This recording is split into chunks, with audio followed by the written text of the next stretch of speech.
this series that you made, Lawmen, the Bass Reeves, about Bass Reeves, is a great story. And you're depicting a real person who, I can't imagine a character who's more marginalized than this character. You talk about, I mean, someone who has literally been cast in the worst position and has to try and figure, you could tell the story better than I can, but has to try and figure out their way literally from being a slave to being someone who's enforcing the law. Yeah. This is a story you've been trying to tell for a long time. For a long time, yeah. It was 8 years. 8 years. An 8-year journey, yeah. I first encountered the notion of Bass Reeves in 2014. And as someone who was a fan of Westerns growing up, as I told you, I was a bit of a TV addict, so I loved watching them. And I never saw anyone who looked like me in them, but I still wanted to be a cowboy. I didn't even realize that there was an image I was missing in terms of me as a Black person in relation to that beloved genre and that, incredible history in America specifically. So in 2014, when I found out who Bass Reeves was, and it felt like a story that kind of writes itself in a sense, in terms of his achievements, like you say, born into enslavement, ends up escaping enslavement by beating his master nearly to death, and then living with Native Americans for a time, which is where he accrued the skills he used when he was deployed as a deputy U.S. Marshal, and went on to have a 32-year career at the most dangerous time in the most dangerous place in America's history. And the only reason we have him is because of the Reconstruction era that came directly after the Civil War, where Black people were given the kind of agency that they had never had before.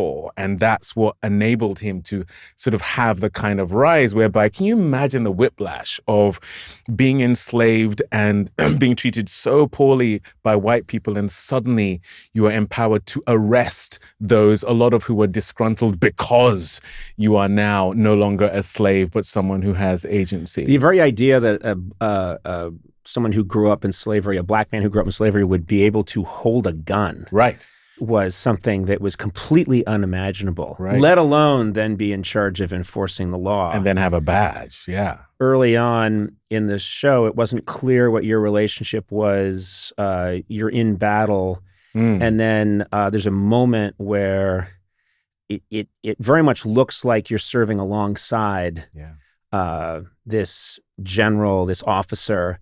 And then at one point when the battle's over, you start to walk in one direction and he says, "Where are you going?" And you shift your whole tone to this very servile, right? Which was a great moment because you could see you're playing a character who also has to play a character. Exactly. So you then become this person who's, I'm just going over there, and you're very, very docile, very, I'm not looking for any trouble. And realize in that moment, he's your master in this situation. Right. Yeah. Which is freaky. And then to see you go through that whole arc is, I don't understand why, because when you hear about the story, and I then went and looked up Bass Reeves, you think, why did this take 8 years? This is a fantastic story. Yeah. And more importantly, why did this take the entire advent of cinema and TV before we have in my opinion, a show, a film that is commensurate with the show? I mean, he's turned up in shows as peripheral or tangential, but never central, never with this kind of focus. And when you think about where the Western occupies in the lexicon of cinema and TV, you can only point to one thing, which is racism, in relation to why we haven't yet seen this character, someone who many people believe is the inspiration for the Lone Ranger, in fact, in terms of the exploits that he engaged in and with, and what the Lone Ranger represents in terms of what we see in those stories. But it's interesting what you talked about there, the code switching that he has to employ in order to survive, something that is very much alive and well for the marginalized in any society nowadays, if you want to get ahead, especially here in America. But that was what was such a gift to play as an actor, because he was always incredible.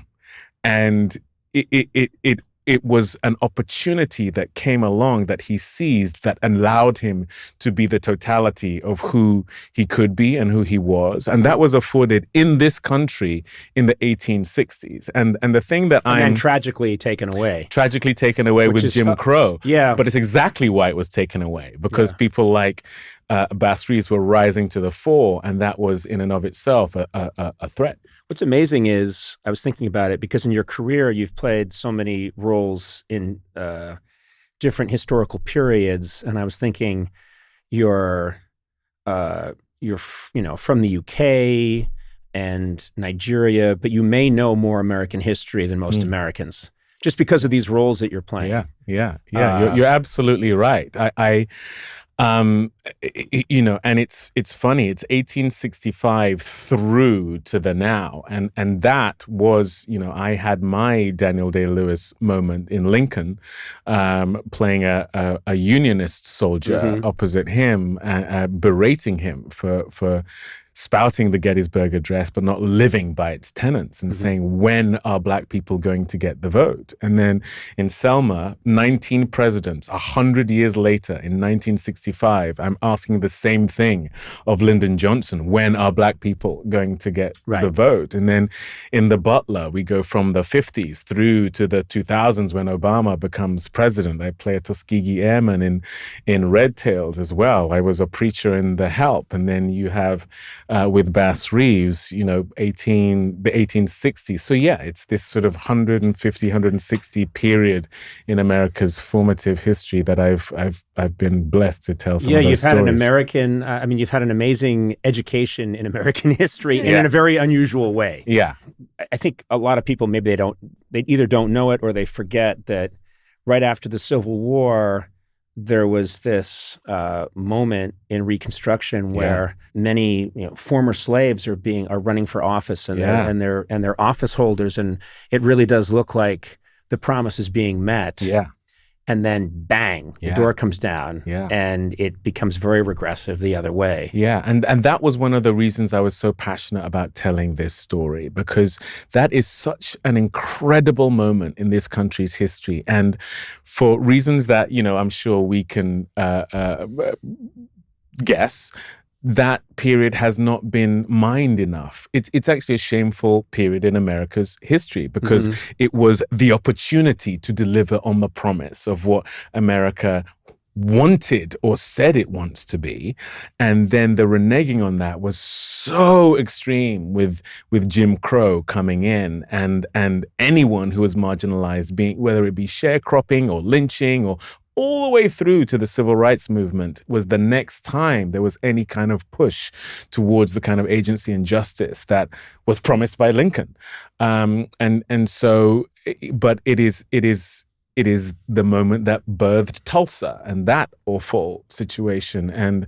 But there are African Americans who did extraordinary things in those 12 to 13 years, which I'm just so desirous that we get to see more of that, because in many ways it is a celebration of what America is, could be, should be. And that's why I love doing these historical films, because we are so quick to forget. I mean, the moment that we're in Hollywood right now is a pendulum swing from the Black Lives Matter movement, the Me Too movement, these moments very recently where there were huge gains made that are now being clawed back because we just refuse to learn from history and build on the knowledge accrued, which is why, for me, storytelling is not just about entertainment. It's about holding culture and our communal community accountable. I always go back to the same thought, which is we're a work in progress. America, the United States. It's a work in progress, and you have to acknowledge the terrible mistakes and flaws. You also have to acknowledge the great aspects of the culture. You have to, and you just have to keep going back at it. Absolutely. Getting back into the conversation and saying, how can we move the puzzle piece a little bit further? And the pendulum will swing. It'll go right. It'll go left. We just have to keep nudging it along. And absolutely. I always say you cannot be what you cannot see. And you need to see it. You need to see those great moments in order to continue to aspire towards them. And to me, Bass Reeves is a great moment, not just a great man, but it's a great moment.